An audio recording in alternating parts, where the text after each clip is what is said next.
Hi friends, welcome to Pushpa's life. எல்லோரும் எப்படி இருக்கீங்க? நல்லா இருப்பீங்க அப்படின்னு நம்புகிறேன். இன்றைக்கி நம்ம பார்க்க போகிற பதிவு என்ன அப்படின்னா, 4லேருந்து 5 மணிக்குள்ளே எழுந்திரிச்சிங்க அப்படின்னா வாழ்க்கை உங்கள் வசமாவதை உணருவீங்க அப்படிங்கிறத பற்றியும், தொடர் முயற்சியும் பயிற்சியும் இருந்துச்சு அப்படின்னா எதுவுமே வீண் போகாது அப்படிங்கிறத பற்றியும் தாங்க பார்க்க போகிறோம். கண்டிப்பாக இந்த பதிவு உங்களுக்கு ஒரு பாசிட்டிவான எனர்ஜியையும் ஒரு நம்பிக்கையும் கொடுக்குங்க. வாங்க வீடியோக்குள்ளே போயிடலாம். இன்றைக்கி பார்த்தீங்க அப்படின்னா இது ஃப்ரைடே காலையில் 3:30 அப்படிங்கும்போதே எழுந்திரிச்சு என்னோடய எக்ஸசைஸ் எல்லாம் முடிச்சிட்டேங்க. ஃப்ரெஷ்ஷப் ஆகிட்டு வரும்போது பார்த்திங்கன்னா மேடம் எழுந்திரிச்சிட்டாங்க. அவங்கள தூங்க வச்சுட்டு வரும்போது மணி 6 மணி ஆயிடுச்சு. சரி, பிரம்ம முகூர்த்த பூஜை பண்ண முடியாது அப்படிங்கிறதுனால ஃப்ரைடே பூஜையை ஸ்டார்ட் பண்ணிட்டேங்க. என்ன தான் நம்ம எல்லா நாளுமே பூஜை பண்ணாலும் இந்த ஃப்ரைடே கிடைக்கிற பாசிட்டிவிட்டி அவ்வளோ ஒரு மன நிறைவான ஒரு வைப்ஸாக இருந்ததுங்க. அதைத்தான் வீடியோவில் காட்டியிருக்கிறேன். அது கூடவே நம்ம சில விஷயங்களை பற்றி பேசலாம். அதுக்கு முன்னாடி நம்மளோட அன்பான சகோதரிகள் எல்லாருமே பூஜைகளை ஸ்டார்ட் பண்ணிட்டேன் அப்படின்னு சொல்லி சொன்னீங்க.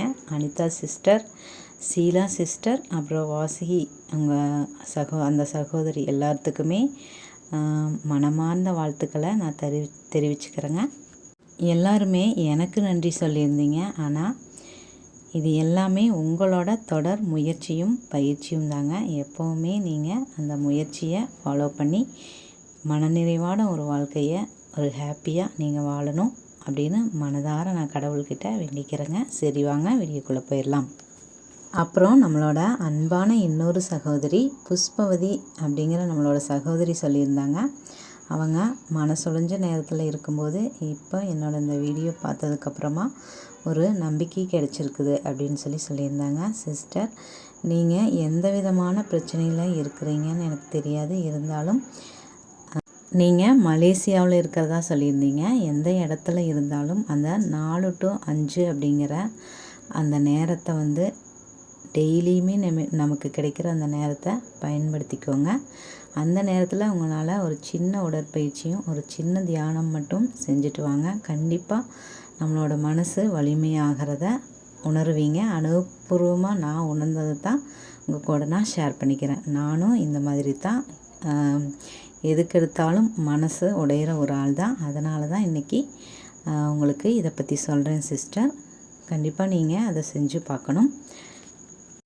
அப்புறம் நீங்கள் மேடம் அப்படின்னு சொல்லி கமெண்ட்ஸ் பண்ணியிருக்கீங்க. என்ன ஒரு அக்காவோ தங்கச்சியாவோ நினச்சி நீங்கள் அக்கா அந்த மாதிரி கூப்பிடலாம், இல்லை பேர் சொல்லி கூட கூப்பிடலாங்க.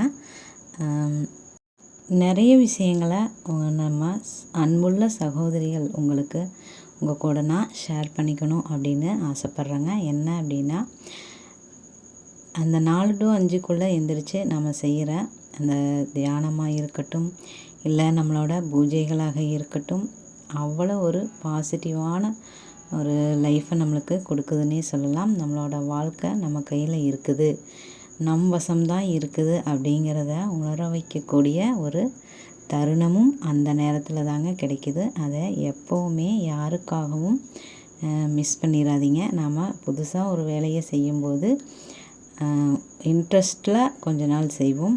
அதுக்கப்புறமும் தொடர்ந்து அந்த முயற்சியும் பயிற்சியும் நமக்கு இருந்துச்சு அப்படின்னா நம்மளோட எந்த ஒரு முயற்சியுமே வீண் போகாதுங்க. நானும் இந்த மாதிரிலாம் மன அழுத்தத்துலேயும் மனசொடைஞ்ச நிலையிலையும் நான் இருந்திருக்கிறேன். எந்த மாதிரி நேரத்தில் அப்படின்னா, எனக்கு உடம்பு சரியில்லாதப்போ, பாப்பாங்கள்லாம் பிறந்தப்போ, அந்த டைமில் பார்த்திங்க அப்படின்னா நம்ம மனசும் சரி உடம்பும் சரி அவ்வளோ வீக்காக இருக்கும். நாம் நல்லா இருக்கும்போது நமக்கு சப்போர்ட் பண்ணுறவங்கள விட நம்ம வீக்காக இருக்கும்போது நம்மளை காயப்படுத்துகிறவங்க தான் அதிகமாக இருப்பாங்க. அந்த நேரத்தில் தான் எனக்கு அந்த உண்மைகள்லாம் புரிஞ்சுது. அப்போ நம்மளுக்கு சப்போர்ட்டாக யாராச்சும் இருந்தால் நல்லாயிருக்கும் அப்படின்னெல்லாம் நான் நிறைய ஃபீல் பண்ணியிருக்கிறேன். அது அந்த மாதிரி நேரத்தில் தான் இந்த மாதிரி அதாவது நம்ம வீக்காக இருக்கும்போது தான் நம்ம மனசு ஒரு எப்படி சொல்கிறது, கொஞ்சம் வீக்காக இருக்கும் அப்படின்னே சொல்லலாம். அதிலிருந்தெல்லாம் நம்ம மீண்டு வெளிவரதுக்குண்டான ஒரு சக்தியை இந்த 4 to 5 அப்படிங்கிறது நம்மளுக்கு கொடுக்குது அப்படின்னே சொல்லலாங்க. எந்த விதமான ஒரு கஷ்டமாக இருந்தாலும் சரி, சூழ்நிலைகளாக இருந்தாலும் சரி, பிரச்சனைகளாக இருந்தாலும் சரி, அதிலிருந்து வெளிவரக்கூடிய ஒரு சக்தியை கொடுக்கறது அப்படிங்கிறது இந்த அதிகாலை நேரமும் அதில் நாம் செய்கிற தியானம், உடற்பயிற்சி அது மட்டும்தாங்க. வேறு யாருனாலையுமே நம்மளுக்கு ஒரு ஹெல்ப் பண்ண முடியாது அனுபவபூர்வமாக அப்படிங்கிறது எனக்கு புரிஞ்சதை தான் உங்கள் கூட ஷேர் பண்ணுறேன். நாம் எவ்வளவோ ஒரு வீடியோஸ் பார்த்துருப்போம், புக் படிச்சிருப்போம், என்னென்னவோ செஞ்சுருப்போம். ஆனால் நாம் அதை செயல்படுத்தும் போது தாங்க நாம் என்ன நினைக்கிறோமோ அதை நம்ம மாற்றிக்க முடியும். நம்ம வீக்காக இருக்கிறோம் அப்படின்னு உணர்ந்து அதை நாம் மாற்றணும் அப்படின்னு முயற்சி பண்ணும்போது தொடர்ந்து அந்த முயற்சியும் பயிற்சியும் நம்மளுக்கு தேவைங்க. நானும் நிறையா மோட்டிவேஷ்னல் வீடியோஸ் பார்த்துருக்குறேன், புக்கெல்லாம் படிச்சிருக்கிறேன். தத்துவங்கள் புக்கு தான் நான் நிறைய படிச்சிருக்கிறேன். அப்படி படிக்கும்போது சுய முன்னேற்ற நூல்கள்லாம் படித்து பாருங்கள். கண்டிப்பாக நம்மளோட வாழ்க்கை, அதாவது நம்ம இதுவரைக்கும் நம்மளால் மாற்ற முடியாத சில விஷயங்களை நம்மளால் மாற்றிக்க முடியும், மன வலிமை அதிகரிக்குங்கிற மாதிரி சொல்லியிருந்தாங்க. அதுக்கப்புறம் தான் நான் தேடி படிக்க ஆரம்பித்தேன். அப்படி படிக்கும்போது கிடைச்சது தான் எனக்கு அந்த அஃபர்மேஷன்ஸ் எல்லாம். நான் ஒரு பதிவில் சொல்லியிருப்பேன், இந்த அஃபர்மேஷன்ஸ் ஃபாலோ பண்ணிங்க அப்படின்னா கண்டிப்பாக உங்களோட வாழ்க்கை மாறும் அப்படிங்கிற மாதிரி சொல்லியிருப்பேன்.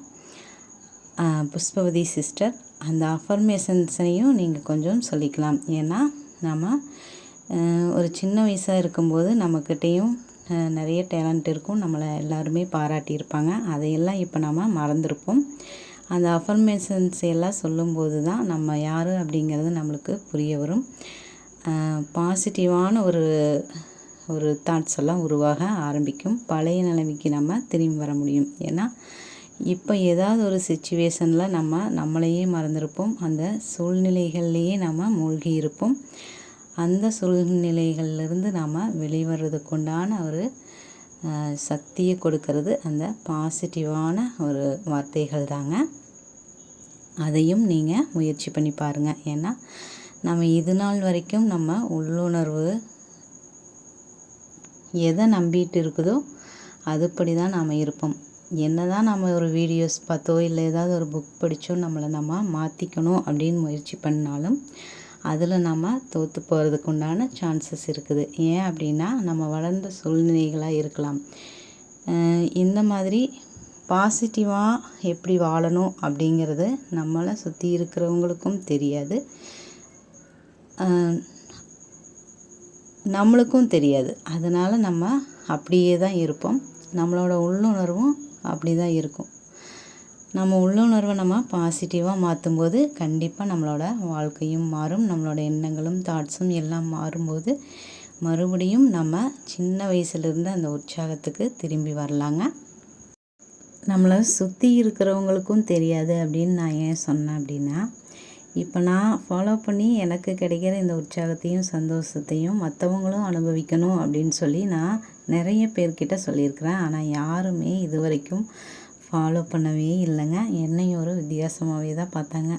சரி, இனி இதுக்கு மேலே இவங்களுக்கு எதுவும் சொல்ல முடியாது, நம்ம சந்தோஷத்தை, அதாவது நமக்கு கிடைக்கிற அந்த பாசிட்டிவிட்டியை மிஸ் பண்ணக்கூடாது அப்படின்னு நான் தொடர்ந்து ஃபாலோ பண்ணிகிட்ருக்கிறேங்க. அப்படி இருக்கும்போது என்னையும் பார்த்து சில பேர், அதாவது அன்புள்ள சகோதரிகள், நீங்கள் ஃபாலோ பண்ணும்போது உண்மையிலேயே நான் அடையிற மகிழ்ச்சிக்கு அதை வார்த்தைகளால் சொல்ல முடியாதுங்க. நம்ம அன்பார்ந்த சகோதரிகள் எப்போவுமே இதே ஒரு பாசிட்டிவிட்டியோடையும் மன நிறைவோடையும் இருக்கணும்னு நான் எப்போவுமே கடவுள்கிட்ட வேண்டிக்கிறேங்க. எல்லாத்தோட வாழ்க்கையிலையும் மன நிறைவும் சந்தோஷமும் இருக்கணும் அப்படின்னு மனமாற நான் இறைவனை வேண்டிக்கிறேங்க. அதுக்கப்புறம் நாங்கள் கோயிலுக்கெல்லாம் போயிட்டு வந்தாச்சு. போயிட்டு வந்ததுக்கப்புறம் பூ கொஞ்சம் கட்ட வேண்டியது இருந்தது. நைட்டு என்னால் கட்ட முடியல. சரி, அதையாவது கட்டலாம் அப்படின்னு சொல்லி கட்டுறேன். மேடம் என் கூட வந்த ஆள் பக்கத்தில் இருக்கிற பாப்பா கூட விளையாட போயிட்டாங்க. மறுபடியும் வந்துட்டாங்க மேடம். அப்புறம் பார்த்திங்க அப்படின்னா 90s கிட்ஸ் சாங்ஸ் ஓடிட்டு இருந்துச்சு. அதை கேட்டுட்டு அப்படியே பூ தாங்க கட்டிகிட்டு இருந்தோம். மேடத்து கூட அப்படியே பேசிகிட்டே பூ கட்டிகிட்டு இருந்தோம். இதுதான் நம்ம வீட்டு பிரிட்ஜுங்க. பூவையெல்லாம் இப்படி தான் தண்ணிக்குள்ளே நான் வச்சுக்கிறேன். ஓகே ஃப்ரெண்ட்ஸ், இன்றைக்கி வீடியோவில் அவ்வளோதாங்க. கண்டிப்பாக இந்த பதிவு உங்களுக்கு ஒரு பாசிட்டிவ் எனர்ஜியையும் ஒரு நம்பிக்கையும் கொடுத்துருக்கோம் அப்படின்னு நான் நம்புகிறேங்க. மீண்டும் ஒரு நல்ல பயனுள்ள பதிவுடன் உங்களை சந்திக்கிறேன். அதுவரை உங்களிடமிருந்து விடைபெறுவது நான் உங்களுடைய அன்புள்ள சகோதரி புஷ்பா. அனைவருக்கும் நல்லதே நடக்கட்டும். தேங்க்யூ.